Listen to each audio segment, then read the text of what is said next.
साक्षी गेले 2-3 दिवस माझी तब्येत बरी नव्हती, म्हणजे पोटात जरा दुखायचं. मग साईमा जरा घाबरल्या होत्या, त्यांना रिस्क घ्यायची नव्हती. इथे आश्रमात जरा आरामही मिळेल आणि इथे गर्भसंस्कार शिबिरही असतं, म्हणून मग त्याच मला इथे घेऊन आल्या. प्लीज आईला सांगशील ना? ठीक आहे, मी सांगते आईला. खरं तर रागावणार आहे ते तुझ्यावर, पण मी समजावून सांगेन तिला. हे बघ, पण देव प्लीज तू तुझ्या तब्येतीची काळजी घे. हो नक्की. साईमा, आम्हाला कळत नाही तुम्हाला एवढी घाई का झाली आहे? दत्तक घेण्याच्या कागदपत्रांबद्दल देवयानीला कळलं तर? काही होणार नाही. आम्ही तिला तशी कल्पना दिली आहे आणि तिची काहीही हरकत नाहीये. रणवीर राजे, घाई करणं गरजेचं आहे, दिरंगाई करून चालणार. आणि हे करण्यामागे आमचं काहीतरी खास कारण आहे. दुसऱ्याचं म्हणणं कसं चुकीचं आहे हे तुला पटवून देता आलं पाहिजे. आर्ग्युमेंट करताना समोरच्या माणसाचा तुझ्यावर विश्वास बसला पाहिजे. तू सांगतोय तेच खरं हे त्यांना पटलं पाहिजे. Uncle, that's so simple. मी हे कॉन्फिडेंटली करीन. हो ना, मग कर ना, लगेच कामाला सुरुवात कर. हो, पण त्याकरता मला अभ्यास केला पाहिजे. यु नो, एखादी केस तरी आली पाहिजे ना माझ्याकडे. अमोल, मला वाटतं तुला एक केस मी दिलेली आहे, केतकीची. केतकीची केस? पण अजूनही तू ती सॉल्व्ह केलेली नाहीयेस. पण अंकल, मला नाही वाटत की ती माझं ऐकेल. का नाही ऐकणार? तुझं ती नक्की ऐकेल बाबा. काय तू कसं खरं आहे, तुझं म्हणणं कसं बरोबर आहे, तिचं म्हणणं कसं चुकीचं आहे हे तिला पटवून देता आलं पाहिजे. तुला असं काहीतरी केलं पाहिजे की तिचा तुझ्यावर विश्वास बसला पाहिजे.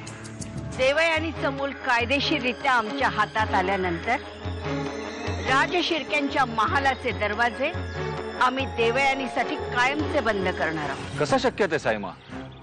आदित्य राजे असं होऊ देणार नाही. तुम्हाला काय वाटलं आम्ही आश्रमामध्ये देवयानीला तब्येतीसाठी पाठवले? नाही. आदित्य राजे आणि देवयानीला वेगळं करण्यासाठी आम्ही तिथे पाठवले. रणवीर राजे, आमच्या प्लॅनिंगचा तो एक भाग होता. रिझन्स न देणं हे फक्त तुझ्या हातात आहे. कसं काय?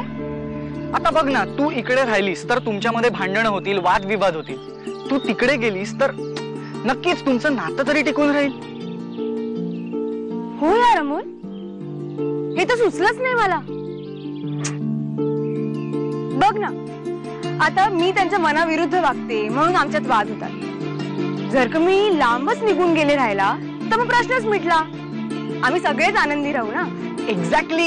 अगं, तेच तर मी सांगायचा प्रयत्न करतोय तुला. Yes, you are absolutely right Amol, absolutely right. या पॉइंट ऑफ व्ह्यू ने मी कधी विचारच केला नव्हता. आता डेफिनेटली करेन. येस. हे घे. बेटर लक नेक्स्ट टाइम अमोल. तुला सोडून मी कुठेही जाणार नाही. बी प्रॅक्टिकल साक्षी.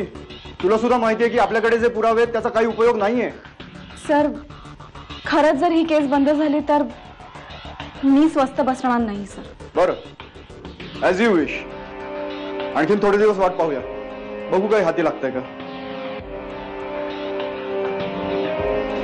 सर, केतकीच्या घरी गेला होता ना, काय वाईट आहे? त्याने किती मदत केली आपल्याला. माहितीये मला. परत परत सांगून जाणीव करून द्यायची गरज नाहीये. कर्ज म्हणून दिलेत पैसे, उपकार नाही केलेले. अमोल,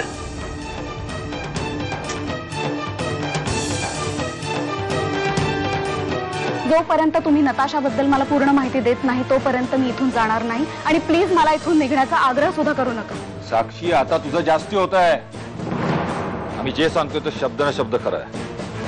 आणि तुझा आमच्या बोलण्यावर विश्वास नसेल तर तुला माहिती असेलच ना खरं काय आणि खोटं काय ते. हेच तर मला तुम्हाला सांगायचं आहे. नताशा तिकडे गेली होती तिच्या घरी आणि आम्ही तिच्या मागावर गेलो होतो, पण त्यावेळेला नताशा आम्हाला तिथे भेटलीच नाही. पण आम्हाला तिथे ब्लँक स्टॅम्प पेपर्स मिळाले ज्यावर रणवीर राजे तुमची सही होती.